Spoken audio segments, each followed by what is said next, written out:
Rally organise हुआ, उसका main उद्देश्य है कि एट प्रेजेंट असम स्टेट में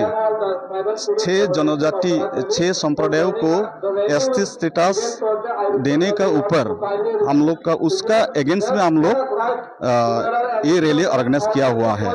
क्योंकि असम में अभी हम लोग का एग्जिस्टिंग 14 ट्राइब्स है एसटी, जो लोग संप्रदायों ने एसटी स्टेटस मांग रहा है उन लोग का टोटल पॉपुलेशन 1.5 करोड़ से ज़्यादा है असम स्टेट में। तो अगर वो छोटा सा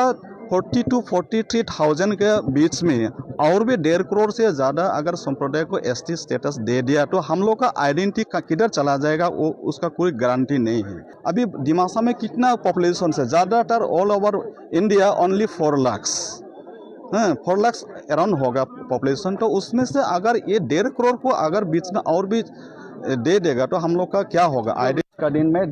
दिमासा स्टूडेंट यूनियन ने इनिशिएटिव लिया है आज का प्रोटेस्ट रैली को इनिशिएट करने के लिए। उसमें से all Bodo student union Silchar unit और विभिन्न tribal student union Barak valley में जो बराक वैली में जो है हम लोग एक साथ सभी ट्राइबल स्टूडेंट्स निकले हुए हैं। असम सरकार का, असम ग्रुप ऑफ मिनिस्टर्स का, असम कैबिनेट का जो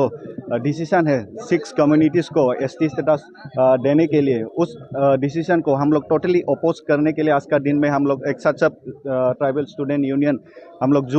जुड़े हुए हैं। इस रिकमेंडेशन को हम लोग टोटली अपोज करते हैं क्योंकि हम लोग को लगता है, हम लोग विश्वास है कि इस प्रपोजल को अगर पास किया जाए, इस रिकमेंडेशन को अगर पास किया जाए तो एग्जिस्टिंग ट्राइबल्स जो है असम पे वो टोटली एकदम उनका जो भी राइट्स है, जो भी आइडेंटिटी है, जो भी इश्यूज है, सब